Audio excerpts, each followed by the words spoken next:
Hey everyone, get a Bible if you can and flip with me to 1 Samuel chapter 11. We're going to read through and just kind of explain the story as we go. And then we're going to go back and look at three big key points that I think make a huge difference in the life of any Christian, any believer. So, chapter 11, verse 1, Then Nahash the Ammonite came up and encamped against Jabesh Gilead. And all the men of Jabesh said to Nahash, Make a covenant with us, and we will serve you. And Nahash the Ammonite answered them, On this condition I will make a covenant with you, that I may put out all your right eyes and bring reproach on all Israel. Then the elders of Jabesh said to him, Hold off for 7 days, and that we may send messengers to all the territory of Israel, and then if there's no one to save us, we will come out to you. Kind of interesting, huh? So this is soon after Saul is announced to be the king. Not the whole nation hasn't really accepted him, it seems like, but he's announced to be king. Jabesh Gilead, this small Transjordan city, gets attacked by the Ammonites. And this is the compromise. Hey, what do we have to do to surrender? Can we surrender? They said, yes, you can surrender if we let us pluck out your right eye, which makes them useless in battle, right? They can't fight with a right eye. It makes them pretty much useless in many ways. I'm sorry if you don't have eyesight in one eye, but as far as shooting an arrow or a depth perception for a sword, it makes them a lousy soldier. And you'll note that these guys were actually okay with letting them try and get help because they're not expecting them to get any help. So the messengers came to Gibeah of Saul and told the news in hearing of all the people, and the people lifted up their voices and wept. Now there was Saul coming from behind the herd of the field and said, What troubles the people? Why do they weep? And they told him the words of the men of Jabesh. Then the Spirit of God came upon Saul when he heard this news, and his anger was greatly aroused. So he took a yoke of oxen and cut them in pieces, and he sent them throughout all the territory of Israel by the hands of messengers, saying, Whoever does not go out with Saul and Samuel to battle, so it shall be done to his oxen. And the fear of the Lord fell upon the people, and they came out with one consent.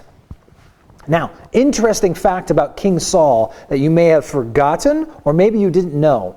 But if you were with us, or you know your stories from the end of the book of Judges, we see this story about the Levite and his concubine. It's a crazy story. If you haven't heard it, go back and read it on your own, or go back and listen to one of our recordings. But here's some just interesting facts. Saul is from Gibeah. That's the town where the Levite and his concubine went and were attacked by the men of Benjamin. What also is interesting, and that has no bearing on who Saul is, it's just an interesting fact, because there's three things that tie into that story. Secondly, if you recall, when all the men of Gibeah were killed, and all the women and children, there's those 600 guys, and they needed wives, the city they went and sacked to get wives was Jabesh Gilead. This same city here that's getting attacked. And lastly, this is an interesting, again, a tie-in. I don't know how it relates exactly. Pray about it. Maybe God will tell you.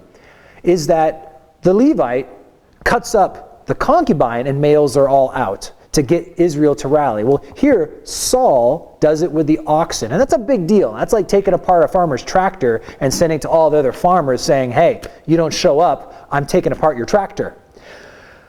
But for what it's worth, of the 600 men of Benjamin, 200 got wives from the daughters of Shiloh, 400 got wives from Jabesh Gilead.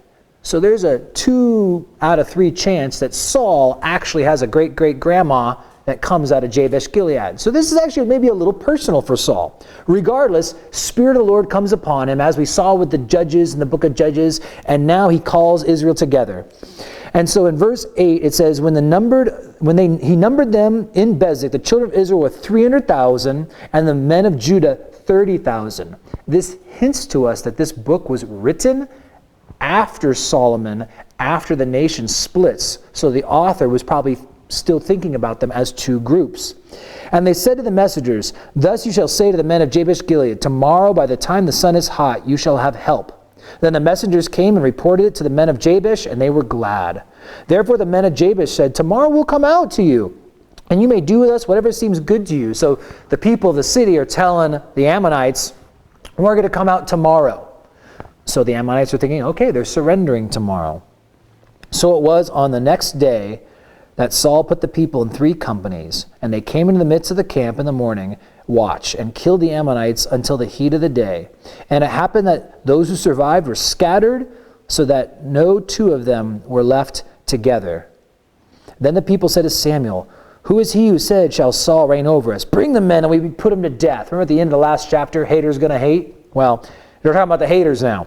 And they're going to put him to death. But Saul said, no, not a man shall be put to death this day, for today the Lord has accomplished salvation in Israel. And this is probably the most godly and best leadership we're going to see out of Saul, and in many ways the highlight of his reign as king, because it's going downhill starting next chapter.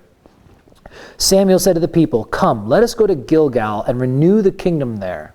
Now, Gilgal is the place when Joshua took the people over the Jordan River, they set up those 12 memorial stones. And so that's really where the nation of Israel started. And now that they're going to have a king, this is the true coronation of the king. They're going to really now accept him as their king.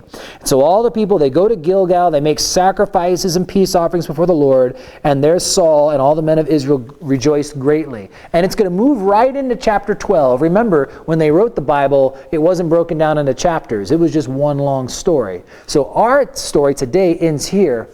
But here's 3 points, and maybe a kicker at the end. Okay, here's the first thing.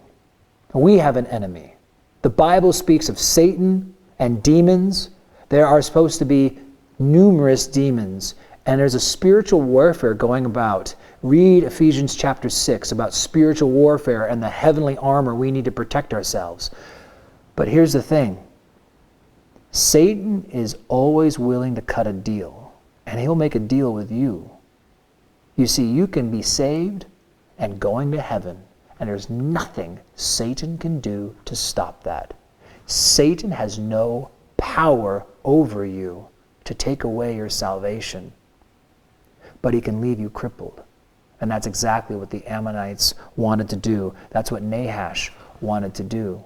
You see, Satan will say, hey, brother, hey, man, listen, I'll let you have this thing. Do you want to compromise? Give me your eye.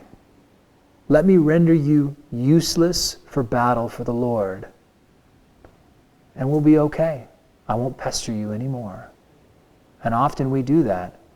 We submit, we succumb, we give in to something, and it leaves us useless. We try and pray and we can't pray.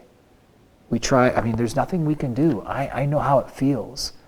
When you sin and you stumble and all of a sudden you feel like, I can't do anything for God. I'm broken. I'm useless. Now, God always hears those of them who call him. But right off the bat, I want you to remember, second point, compromise only comes when we choose not to fight. You see, he who is in us is greater than he who is in the world, right? The gates of hell shall not prevail against the church. Obedience is the key. We have to choose to want to fight. If we decide, I'm going to fight this, I'm going to fight addiction, I'm going to fight temptation, I'm going to fight persecution, I am choosing to fight, then God will be on our side. And here's the third thing. And this is another key to victory. If you want victory in your life, if you've been struggling in sin, if you've been giving in to temptation, maybe you've thought it's okay. I'm doing this thing I know I'm not supposed to, but I'm still getting by. God does not want you to get by. God wants you to thrive. God wants you to kick down doors and, do great things for God. He wants you to be a soldier for Christ. And so the enemy here at Jabesh Gilead, he was cocky, as Satan is, full of pride. And he made the assumption that they would not go out and find help. If you are willing to go out and find help, you can be delivered as well. What do we need to do? Well, it's simple, and it's a verse that I think should be just driven into the minds of my congregation, because I quote it fairly often. James 5:16. Confess your trespasses to one another.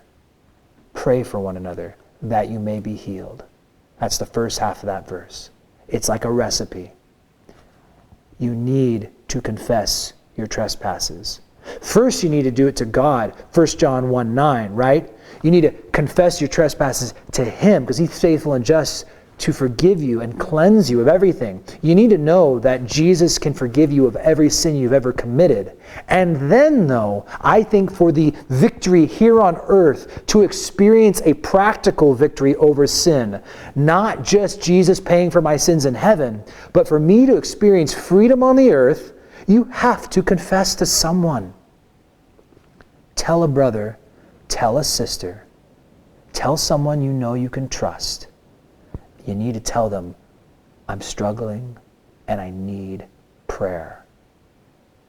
If you confess your trespasses to one another, and then people can begin to pray for you and you can pray for one another, it says that, therefore, it will happen that you will be healed. And that's either true or God's a liar. Think about it.